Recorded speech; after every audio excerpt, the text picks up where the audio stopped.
Жек Магийн залууст өгөх зөвлөгөө. 20 нас хүртлээр маш сайн сурагч бай. Энэ насанд сурахаас өөр ажил байхгүй.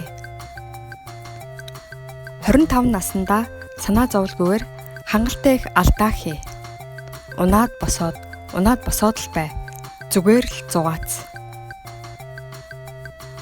Алдаа хийхээс бүү ай. Алдаа болгон чамд үнэлж баршгүй хөрөнгө болж үлднэ. 30 нас хүртлээр хэн нэгнийг даг. Хэрвээ том компанид ажиллавал ажил хийх арга барилд суралцна.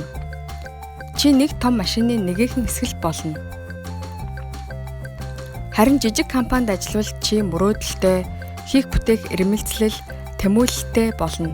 Маш ихийг сурнаа. 30 нас хүрэхээс өмнө ямар компанид ажиллахаасаа илүү ямар удирдагчийг дагах нь маш чухал асуудал. Сайн удирдагч чамд ихийг сургана. 30-аас 40 наснда би өөрийнхөө төлөө ажиллах цаг болсон уу гэж асуу. Үнэхээр бизнесмен болъё гэж бодож байвал 40-с 50 наснда өөрийн хамгийн сайн чадах зүйл дээрээ төвлөрч ажил. Олон юм руу ороод хэрэггүй. Ингээд дэндүү оройтсан байх болно. Энэ насанд хэрхэн хамгийн сайн чадах зүйл дээрээ төвлөрөх тухай бод.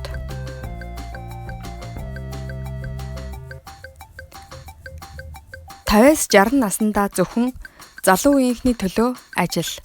Яагаад гэвэл тэр үед залуус чамаас илүү хийж ажиллаж чаддаг байх болно. Тэдэнд хөрөнгө оруулаа.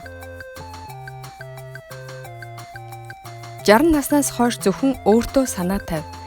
Наран шарлагын газар хэвтэж байх насаа.